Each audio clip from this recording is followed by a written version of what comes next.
Hola, ¿qué tal? Mi nombre es Rolando Israel Valdés Ramírez y soy profesor investigador en el Laboratorio de Estudios Regionales de la Facultad de Comercio y Administración Victoria. El día de hoy les voy a presentar los resultados de un proyecto de investigación que hemos realizado durante el último año. Se titula Análisis espacial de la producción de granos básicos y su incidencia en la inseguridad alimentaria de México. ¿De dónde partimos? Partimos primero de que la Ley de Desarrollo Rural Sustentable establece en su artículo 179 que, entre otros productos, el arroz, el frijol, el maíz y el trigo son productos estratégicos básicos. ¿Por qué se consideran de esta forma? Porque su producción está ligada al sustento de muchas familias rurales. Sin embargo, lo que se ha observado desde los años 70 es que hay una pérdida de autosuficiencia en estos granos básicos. ¿Esto qué quiere decir? Quiere decir que cada vez se produce menos para las nuevas necesidades que van surgiendo. Cada vez somos más y la producción de estos granos básicos no se mueve al mismo ritmo que se mueve lo que crece la población. ¿Y eso en qué repercute? Pues repercute en que en el futuro o ya en el presente las familias estén en una situación de vulnerabilidad alimenticia. Es decir, que no puedan acceder a estos alimentos porque simplemente no los encuentran, porque no hay acceso físico a los productos básicos. También son básicos porque están en nuestra dieta diaria. Nosotros, como mexicanos, en nuestra dieta tenemos al arroz, al frijol, al maíz y al trigo como algo que consumimos casi diariamente. Entonces, nosotros, al tener este antecedente, planteamos dos preguntas. La principal es esta que se observa en la pantalla, que dice ¿cuál es la relación entre la producción de granos básicos con la inseguridad alimentaria? Primero, esa pregunta. Y derivada de esta pregunta, se tiene esta otra, que es ¿aumentar la producción de dichos granos contribuiría a reducir la inseguridad alimentaria? Esas dos preguntas constituyen el eje central y la motivación de este proyecto de investigación que aborda un tema de interés nacional. ¿De dónde partimos? ¿De qué antecedentes tenemos? El primero de ellos tiene que ver con la explosión demográfica. Observemos este gráfico. Este gráfico muestra dos líneas. La línea azul corresponde a la población rural y la línea naranja corresponde a la población urbana, desde el año 1966 hasta el año 2014. En el año 66, prácticamente la población estaba dividida entre población urbana y población rural.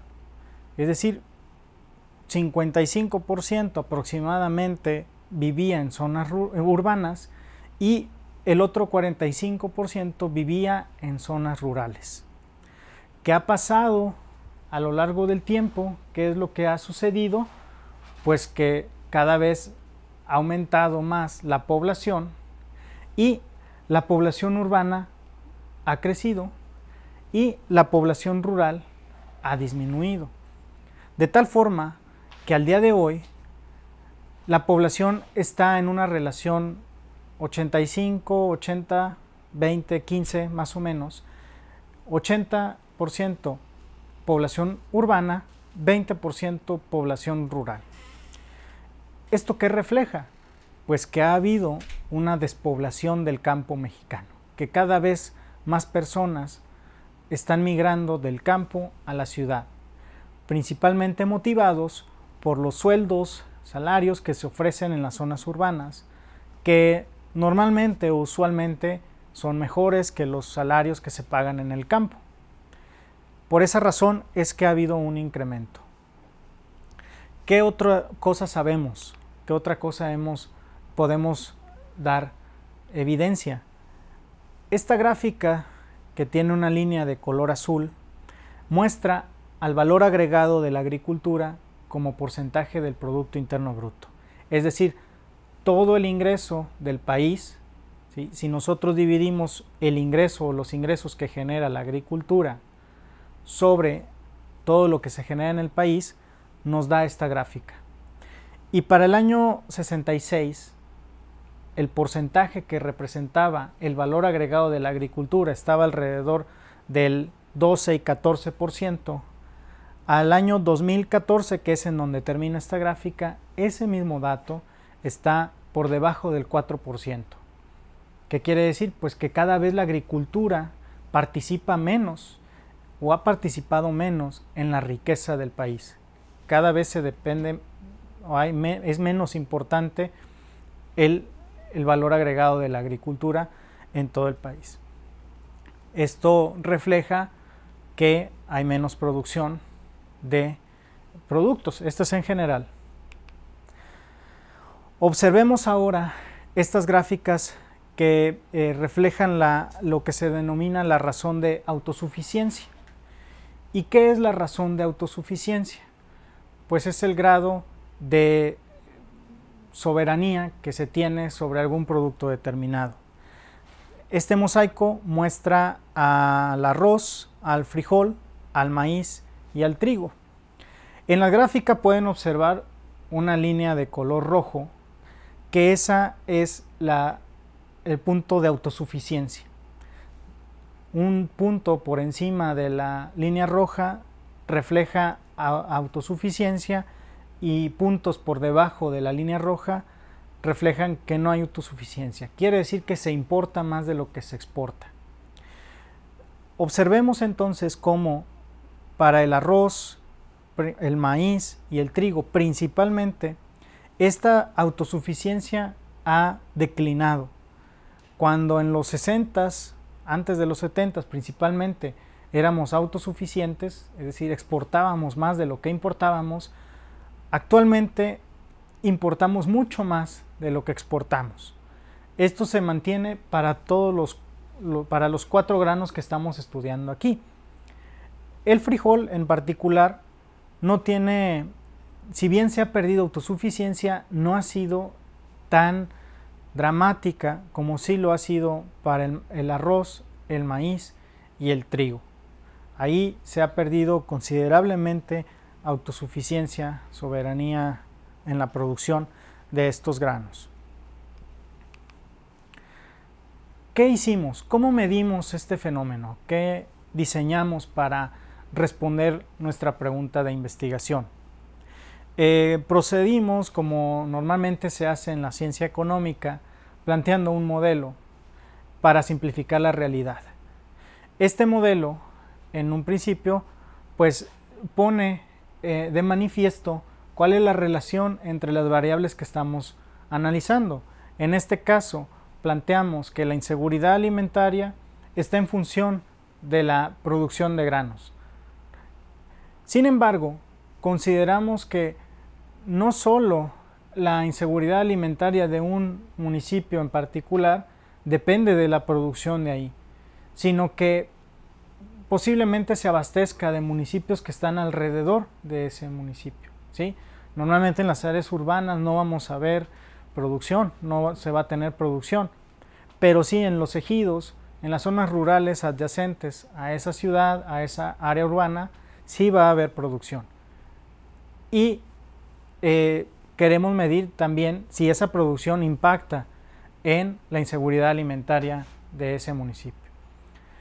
Por lo tanto, llegamos a un modelo econométrico en donde la variable dependiente es la inseguridad alimentaria y tenemos de manera general, matricial, 2 variables explicativas, una que es la producción de granos básicos en el municipio y la producción de granos básicos en el municipio adyacente, más un término de error estocástico que explica fenómenos o explica el fenómeno de la inseguridad alimentaria, pero que no tiene que ver con los granos básicos.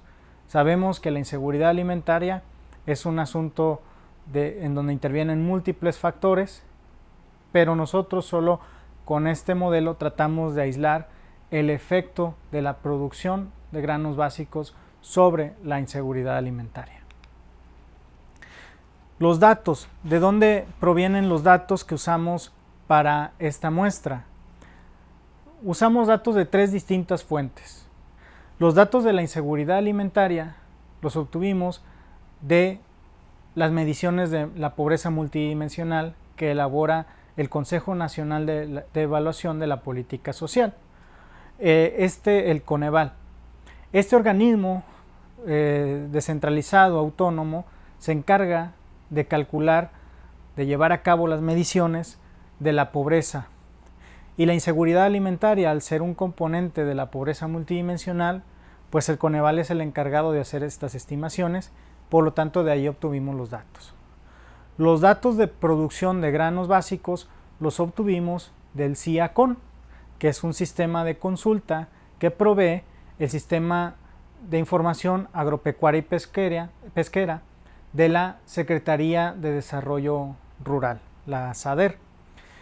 Finalmente, dado que queremos garantizar que nuestras mediciones sean insesgadas y eficientes, incluimos variables de control relacionadas con la estructura productiva de los municipios, y estas las obtuvimos del censo económico. ¿Qué resultados comenzamos a tener? En este mosaico tenemos 2 mapas. El mapa que tenemos aquí en la parte de arriba muestra la inseguridad alimentaria, el porcentaje de población con inseguridad alimentaria moderada o severa para el año 2010, y aquí abajo tenemos el porcentaje de población con inseguridad alimentaria moderada o severa en el 2015, es decir, 2010-2015. ¿Qué observamos? Observamos que hay un cambio en el patrón, en la tonalidad del mapa del 2010 con respecto al 2015. Si observamos el mapa 2015, sobre todo, principalmente en la parte del norte, vemos que se clareó, es decir, puntos más claros implican menor porcentaje de inseguridad alimentaria, puntos más oscuros implican mayor porcentaje de inseguridad alimentaria. Y observemos cómo aquí en el año 2010, en esta parte que es Sinaloa, en el norte de Nayarit, y también acá en la parte sur, que es el estado donde está el estado de Guerrero y Oaxaca, había considerables puntos, focos de inseguridad alimentaria. Para el año 2015, sobre todo en la parte de Sinaloa, Sonora, en la parte noroeste, y en la otra parte del norte, acá en Coahuila, Nuevo León, Tamaulipas, donde había focos de municipios con alto porcentaje de inseguridad alimentaria, en el 2015 vemos que se desvanecen, ¿sí? Esto quiere decir que el porcentaje de personas con inseguridad alimentaria se redujo al menos en esas zonas, pero todavía tenemos en el sur del país, principalmente en los estados de Guerrero y Oaxaca, considerables puntos con inseguridad alimentaria. Ahora, con relación a la producción de granos básicos, en este mosaico aparecen el maíz, el trigo, el arroz y el frijol. Tenemos los 4 granos básicos que estamos estudiando y su producción a nivel municipal para el año 2010. Aquí, pues, lo que observamos en primer lugar, lo que resalta es que este mapa del maíz está más pintado que el resto. Y es porque el maíz es el grano que más se produce en México y aparte es el que en más municipios se produce. No así como el trigo, que principalmente se produce en municipios del norte y centro del país, o el arroz, que vemos claramente que se produce prácticamente en las costas nada más, del trópico para abajo. Y el frijol también tiene una producción considerable en bastantes municipios del país. Ahora, para el año 2015, observamos que estos mapas no cambian de manera considerable. Se mantienen los patrones y las relaciones de producción para los 4 granos básicos, ¿sí? Hay unas diferencias poco significativas entre un mapa y otro. Recordemos que es un periodo de 5 años y estas estructuras difícilmente cambian drásticamente en este periodo. Dado que tenemos datos para 2 años, tenemos datos para 2010 y 2015, lo que tenemos o lo que podemos llevar a cabo es un análisis con una estructura de datos panel. Un dato panel pues consiste en observar a la misma unidad durante el tiempo, y en este caso observamos a todos los municipios durante 2 años, 2010 y 2015. Por lo tanto, tenemos con esto y con las variables disponibles el modelo estimar. El modelo estimar es una derivación del modelo econométrico, pero ya con las variables de control. Entonces, ¿qué se incluyó en este modelo? La variable dependiente sigue siendo la misma, la inseguridad alimentaria expresada en porcentajes, ¿sí? El porcentaje de personas con inseguridad alimentaria en el municipio. Y después tenemos un vector alfa, después tenemos el logaritmo de la producción de granos, ¿sí? Aquí va primero el arroz, luego el frijol, luego el maíz, luego el trigo, más la productividad media manufacturera, porque como en algún punto ya lo mencioné, es importante incorporar controles que reflejen la estructura productiva de los municipios. La población también, el porcentaje de la población en el municipio es importante para controlar efectos de escala. Y finalmente aquí tenemos a la variable de la producción en los municipios vecinos, más un componente CI, que es un componente de factores inobservables para cada municipio, en donde capturamos la heterogeneidad, es decir, que cada municipio tiene ciertas particularidades que no tienen otros municipios. Y finalmente el error idiosincrático, que varía tanto entre las unidades como en el tiempo. Hicimos 3 supuestos de estimación, datos agrupados por mínimos cuadrados ordinarios, efectos fijos, que es el acrónimo FE, y efectos aleatorios, que es el acrónimo de RE, ¿sí? Entonces, con estos 3 supuestos de estimación y el modelo más los datos, entonces se procedió a hacer la estimación. ¿Y qué resultados obtuvimos? Para el primer modelo se determinó incorporar una restricción lineal en el modelo. Voy a regresar a la diapositiva anterior y mencionarles que este valor teta en un principio se supone que es 0 para imponer esa restricción y entonces estimar sin esa variable y ver cómo se comporta. Después se retira esa restricción y se estima un modelo no restringido, un modelo completo si queremos verlo de esa forma. ¿Qué tenemos? Bueno, tenemos los resultados, van de 3 en 3 porque son 3 supuestos de estimación y son 4 granos. Por eso tenemos en este cuadro tenemos 12 columnas. Las primeras 3 corresponden a los resultados del arroz, que son las primeras 3 columnas que tenemos acá. Las siguientes 3 columnas corresponden a el frijol y luego siguen las próximas 3 columnas que corresponden al maíz y finalmente las últimas 3 columnas que son las de trigo. ¿Qué es lo importante o qué es lo que me gustaría resaltar en estos resultados? Nuestra variable de interés es esta que tenemos aquí, estos coeficientes que son el efecto que tiene la producción de este grano, que en este caso estoy apuntando a los del arroz, sobre la inseguridad alimentaria. Y si observamos, estos valores que en la primera columna son 1.256, 1.948 en negativo, y esta última que es 1.178 también en negativo. ¿Qué reflejan? Pues que si hay una mayor producción de arroz, disminuye el porcentaje de población con inseguridad alimentaria. Estos asteriscos que están al lado del número indican que es un resultado estadísticamente significativo. La lectura que entonces debemos hacer de estos resultados es que para el arroz, el aumentar la producción de arroz contribuye a disminuir la inseguridad alimentaria en esta magnitud.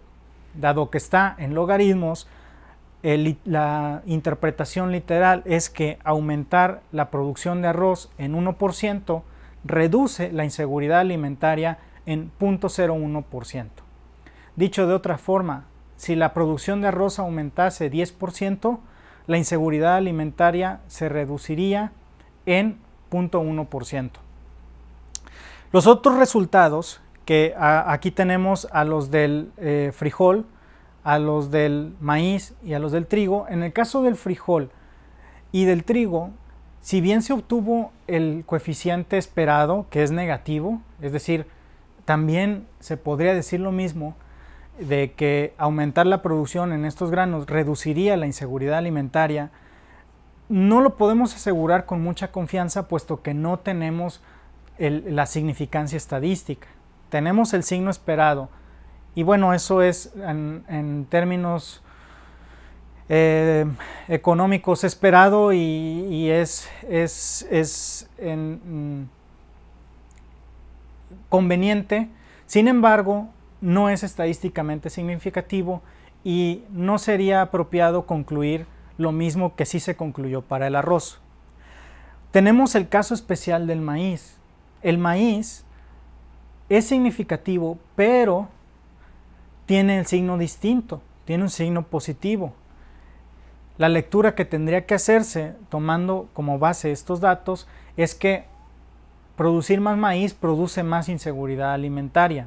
Sin embargo, sería imprudente concluir de manera tajante esto, porque hay que analizar otros factores. Porque se sabe que mucha de la producción de maíz no se queda en el mercado nacional, sino que se exporta. Y lo que consumimos, lo que consumimos para las tortillas, para los totopos y para muchos otros productos que se derivan del maíz, provienen de maíz importado. Sin embargo, aquí esto constituye una línea de ampliación o de mayor investigación que este trabajo ha permitido llegar. Los resultados posteriores, ahora paso a los resultados del modelo no restringido, es decir, se le quitan las restricciones. En términos prácticos es el mismo resultado, mejoran un poco las estimaciones para los modelos. El que es significativo sigue siendo significativo, el arroz, ¿sí? Sin embargo, espacialmente no tiene ningún efecto. Es decir, el arroz aparentemente podemos asegurar que es de carácter muy local, que en donde se produce, los beneficios se ven ahí mismo en donde se producen. Después tenemos el caso del frijol, se mantiene, no hay significancia estadística, salvo en un caso. En el caso del maíz se mantiene lo mismo, siguen siendo positivos, pero aquí sí hay efectos espaciales. Y finalmente en el trigo no encontramos evidencia significativa de que aumentar la producción de trigo reduzca la inseguridad alimentaria. ¿Qué concluimos de este trabajo? En primer lugar, el arroz es el único grano que contribuye de manera significativa a reducir la inseguridad alimentaria. Desgraciadamente, el arroz es como vimos en los mapas, es el grano que en menos municipios se produce, apenas en 150 aproximadamente municipios de los 2.500 y más que hay en México, solo en eso se produce el arroz. ¿Por qué argumentamos o por qué conjeturamos el efecto del arroz como que sí es significativo? Alguien se preguntará, ¿y por qué el arroz sí? ¿Y por qué el maíz no? ¿Y por qué el frijol no? ¿Y por qué el trigo no? ¿Por qué el arroz sí? Por dos cosas que identificamos. La primera tiene que ver con que el arroz lo comemos, lo consumimos de forma directa, no lo procesamos. El arroz, como se cosecha, lo podemos consumir. Además, el valor comercial del arroz es mucho mayor que el valor comercial del maíz. Cuando un kilo de arroz, según datos del Observatorio de Precios del CIAP, un kilogramo de arroz anda alrededor de los 30 pesos, el kilogramo de maíz anda alrededor de los 6 u 8 pesos. Entonces, si las familias se sustentan de la producción de arroz, pues las familias que lo producen pueden obtener ese ingreso para comprar otros alimentos. Entonces, eso nos ayuda a conjeturar por qué el arroz es significativo para reducir la inseguridad alimentaria. Cosa diferente sucede con el maíz y el trigo. El maíz y el trigo normalmente no los consumimos de manera directa. El maíz y el trigo se procesan y aprovechamos la harina de esos dos productos para hacer otros productos como pan, tortillas, por mencionar los más importantes. Entonces, a esos productos es a los que se les agrega valor, pero por kilogramo en los mercados el maíz es muy barato y no hay un precio comercial por el cual sea atractivo o sea sostenible para las familias sustentar su gasto a partir de la producción de este. Por lo tanto, una política de precios de garantía sobre estos granos tendría, al menos sobre la inseguridad alimentaria, efectos nulos, con base en los resultados de esta investigación. ¿Qué recomendaciones de política se pueden hacer a partir de esto? Reforzar el abasto local, la comercialización y el abasto local. Sería importante porque aprovechar la producción que se hace de forma territorial ayudaría a abastecer los mercados locales y eso beneficiaría a productores y a consumidores. A los productores, por sus costos de transporte, se verían beneficiados y los consumidores podrían acceder a estos granos a un precio inferior de lo que sería traerlos desde otro lugar. Finalmente, una ampliación de este trabajo consistiría en identificar el destino de la producción nacional del maíz. Lo que se sabe es que la producción de maíz no se queda en México, la producción de maíz de México se exporta y lo que consumimos nosotros en la casa, en vía tortillas y otros productos derivados del maíz, no son de maíz mexicano, sino que es de maíz importado que se procesa y después nos lo dan en otros productos. Eso es todo. Espero que hayan encontrado interesante esta presentación y los resultados de este proyecto de investigación y estoy a sus órdenes. Muchas gracias.